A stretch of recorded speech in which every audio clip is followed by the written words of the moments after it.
Okay, so we're going to continue our conversation on gases. We talked about the kinetic molecular theory in a previous section, which basically said that matter was made up of particles, and those particles were constantly moving.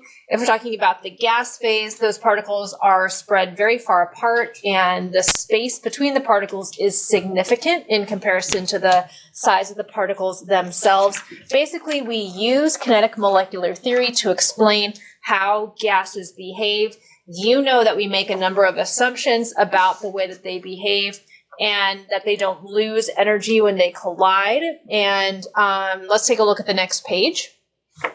Postulates of the kinetic molecular theory are outlined here. Basically, it says that the volume of gas particles is assumed to be negligible in comparison to the space between them. What that means is we pretty much disregard the size of the gas particles, and then gas particles are constantly moving. When they collide with the walls of their container, they produce pressure, and then the gas particles are not attracted to each other. They also do not repel each other, and the motion of those gas particles themselves is directly related to the temperature in Kelvin. Okay, so all of these things are sort of outlined within little teeny tiny sections of this part of the chapter. So I'm going to skip over some of it and let you read it on your own later. A couple things I want to point out are diffusion. Diffusion is a property of gases. Diffusion means you've got a gas that's going to move from a high concentration to a low concentration. So if I have a pizza, the smell of the pizza in the pizza box will be really like pungent, right? Like it would be a very high concentration in the box. Eventually the smell of the pizza would move its way throughout the entire room. And that's an example of diffusion. Now, if I'm talking about kinetic energy of an object, the kinetic energy of an individual gas particle would be 1/2 the mass times the volume squared. Okay, so just keep in mind that this is of an object.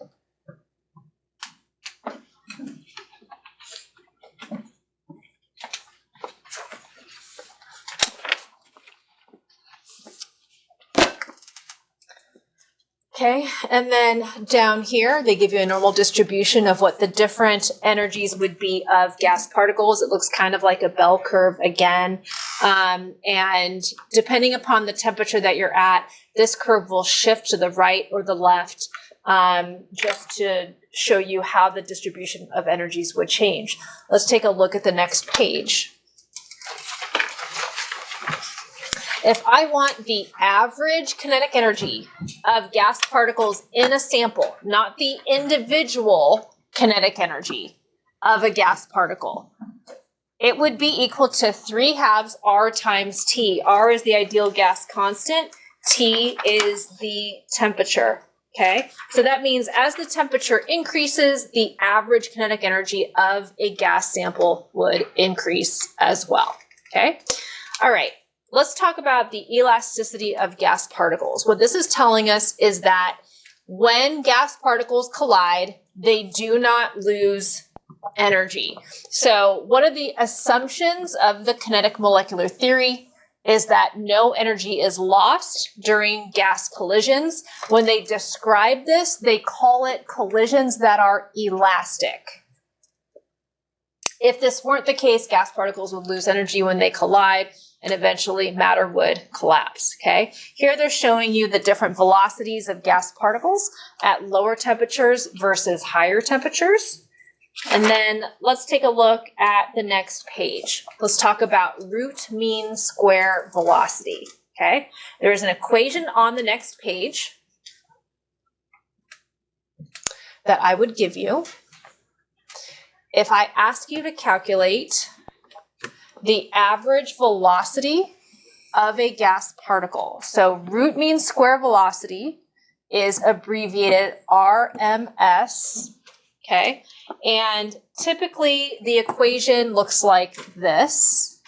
the root mean square velocity would be 3 times R, which is the ideal gas constant, times T in temperature divided by the molar mass. There's a couple of things we want to make a note of here. Your R value is 8.31 joules per Kelvin times mole. Temperature is in Kelvin. This molar mass is actually in kilograms, so be super careful when you go to calculate the molar mass using this equation, okay? That's usually where I see the mistakes, if mistakes are to be made. One thing that you should know is that a joule, which is a unit of energy, is equal to a kilogram times meter squared per second squared. Okay, and when all these units cancel out, that's how we get the unit for velocity here. So this unit is going to be in meters per second. Okay, let's take a look at the next page. Let me show you how to calculate this, and then we'll probably go to break after that.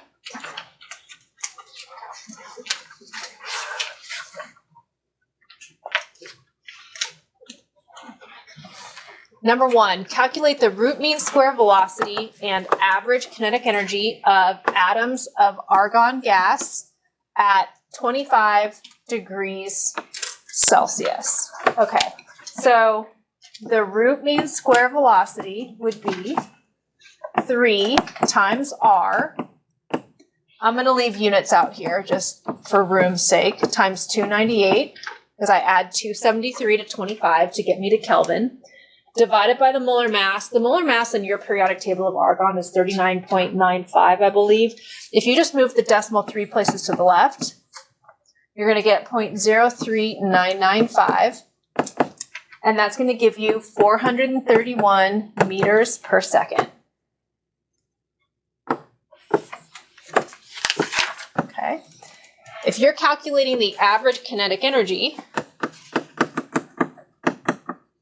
this is going to be 3 halves R. Use the exact same R value that we just used in this equation on the left. Temperature is in Kelvin again, so that's 298. Here you're going to get 3710 joules. Okay, and since it's 11 o'clock, why don't you guys go on break? Okay, any questions on this problem? No? Okay, let's take a look at the next page then.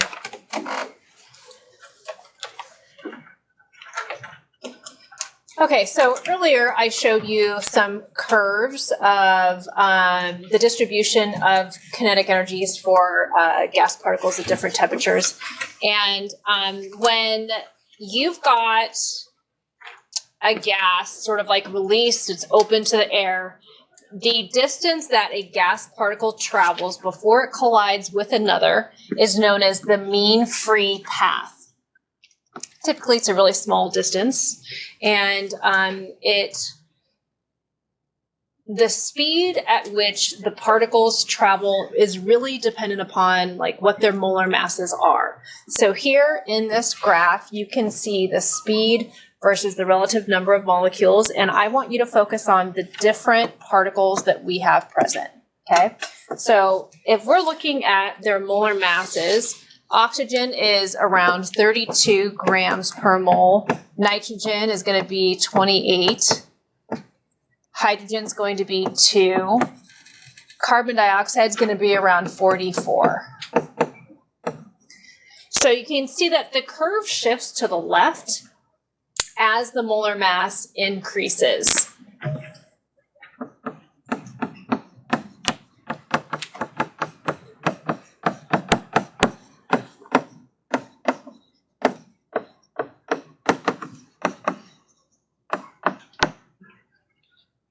Okay, now the peak is going to be the most common velocity for that particle.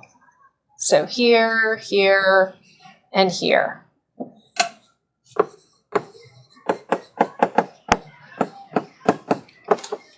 I'm going to go up there and say something.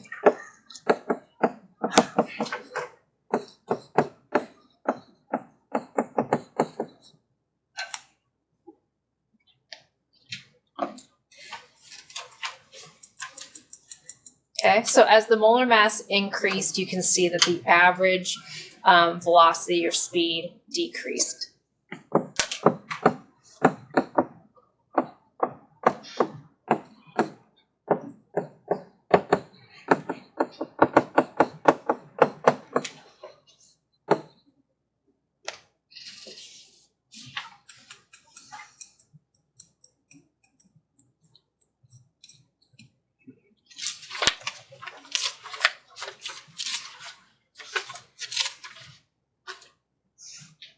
Okay, the graph underneath this one shows you the different curves at different temperatures. So we've got hot temperature, room temperature, and cold temperature. And you can see that at a hot temperature, the velocity curve is shifted to the right, so the velocity is increased. At cold temperature, it's shifted to the left. Okay.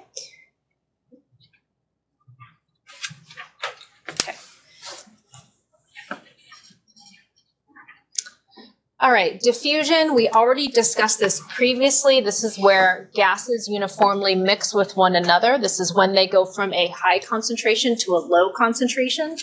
Diffusion is going to be on the next page. Let's take a look at how to calculate the rate of two gases diffusing. So if I want to know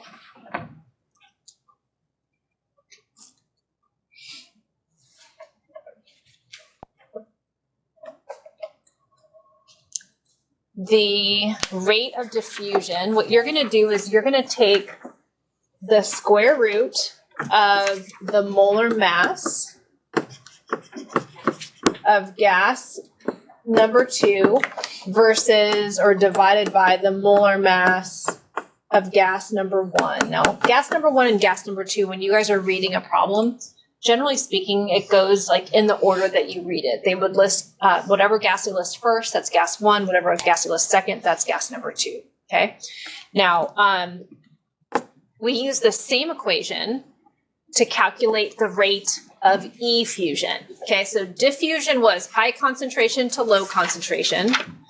Effusion is when a gas escapes through a tiny hole into an evacuated chamber.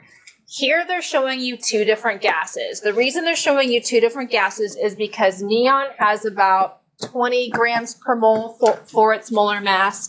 Helium is around 4, okay? When you've got a smaller gas, like helium, it will effuse faster than your heavier gas. And that's what it says down here. Lighter gases move more quickly and effuse more rapidly than heavier ones. Okay, and they give you a picture of this just underneath. So let's come down here and let's take a look at our two gases, helium versus ethylene oxide. Ethylene oxide is a much more complicated molecule. It's heavier. You can see that the helium, which is a lighter gas, is effusing much faster through the pinhole into an evacuated chamber because there's more particles in that evacuated chamber.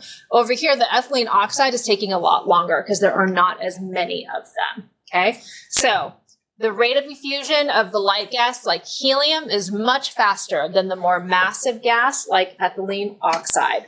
And you can see at the bottom of this page, the equation for calculating the rate of effusion is exactly the same equation. So I will give you this equation here.